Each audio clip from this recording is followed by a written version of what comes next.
बहू के पलटते ढंग। पुणे में रहने वाली शीना के ससुराल में सिर्फ 3 लोग थे। इस वजह से घर में ज्यादा काम नहीं होता था, तो वो दोपहर तक अपना सारा काम खत्म कर लेती थी। लेकिन उसके बाद वो बोर हो जाती।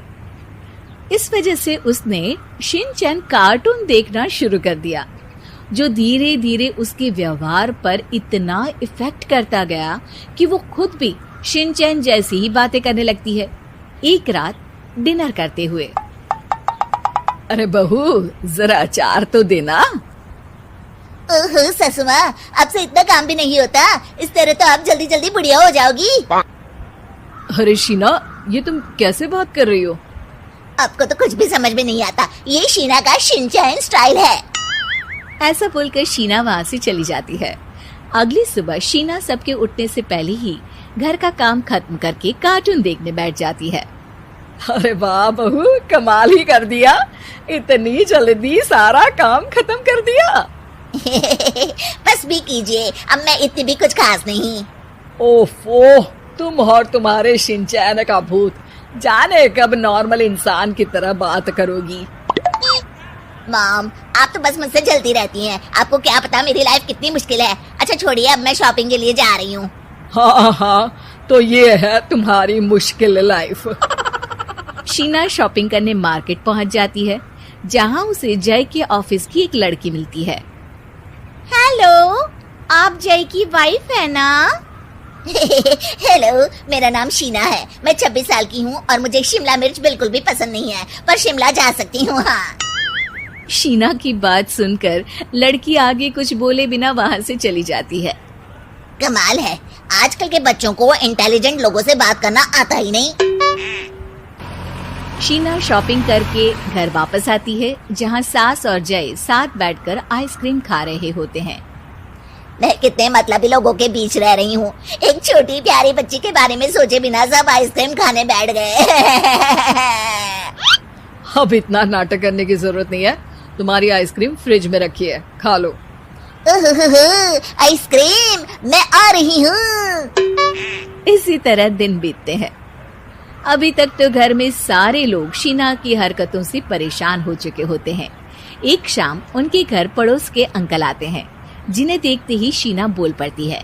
हेलो अंकल, आज आप यहाँ?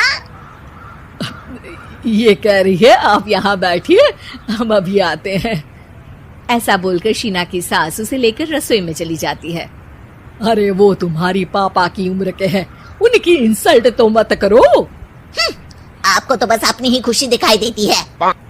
शीना के ऐसे बोलने पर सास हैरान रह जाती है और शीना बाहर आकर अंकल से कहती है, तो अंकल, आज आप क्या लेने आए हैं? या फिर बस सासू माँ को देखने का बहाना चाहिए? वैसे ये इतनी भी अच्छी नहीं है, पूरा समय मुझे डांटती रहती है और कभी कभी तो खाना भी नहीं देती।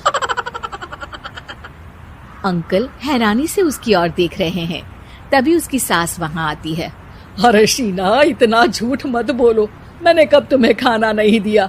अरे ऐसा बोलोगी तो तुम्हें आज रात का खाना सच में नहीं मिलेगा। देखा, मैंने कहा था ना, बच्ची पर जुल्म करती है। आप मुझे अपने घर ले चलो अंकल। इस तरह दोनों सास बहू में तू मैं शुरू हो जाती है, जिसे देख अंकल तो डर कर भाग जाते हैं, लेकिन वो दोनों चुप ही नहीं होती। रात को जय के घर वापस आने पर सास उसे शीना की सारी बात बताते हुए कहती है, अरे इसके सर से कार्टून का भूत तो उतारना ही पड़ेगा। मौका या वक्त कुछ देखती ही नहीं, बस बकवास शुरू कर देती है। बात तो आपकी सही है, पर क्या करेंगे? अरे कार्टून देखकर ऐसी बनी है तो इसकी कार्टून ही बंद कर दो। हाँ, कार्टून बंद करके कुछ समझदारी वाली चीजें दिखाते हैं। जियोग्राफी दिखाना शुरू कर दो ना, क्या पता कुछ अकल आ जाए। हाँ, नाइस आइडिया माँ। इस पर जय केबल टीवी पर ज्योग्राफी छोड़कर बाकी सारी चैनल बंद करवा देता है, पर शीना भी किसी से कम नहीं होती। ओहो पतिदेव, अपने आप को बहुत स्मार्ट समझते हो। शीना मोबाइल पर YouTube ऑन करके उस पर शिनचैन देखने लगती है। शीना की इस स्मार्टनेस को देखकर जय तो बेचारा सर खुजलाता ही रह जाता है। हमने इसे जरूरत से ज्यादा अंडर एस्टिमेट कर दिया, अब क्या करें माँ? अरे इंटरनेट बंद करवा दे बेटा।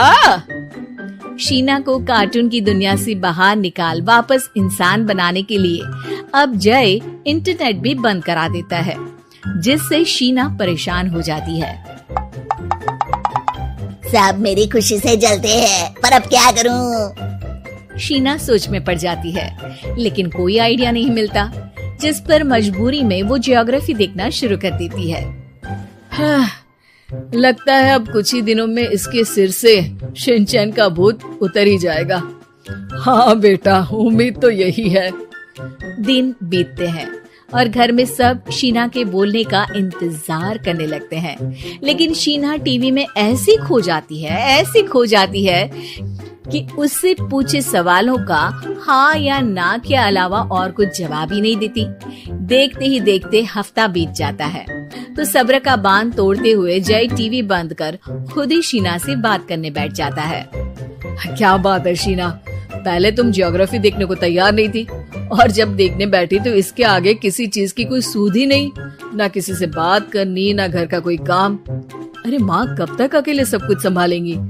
अभी भी तुम्हारे सर से शिनचैन का भूत उतरा कि नहीं? जब मादा भालू नर भालू से बात नहीं करती, तो वो उनका ध्यान अपनी तरफ आकर्षित करने के लिए बिल्कुल यही हरकत करते हैं। तुम नर भालू हो। शीना के ऐसा बोलते ही जय और उसकी मम्मी एक दूसरे की तरफ देख सर पकड़कर बैठ जाते हैं।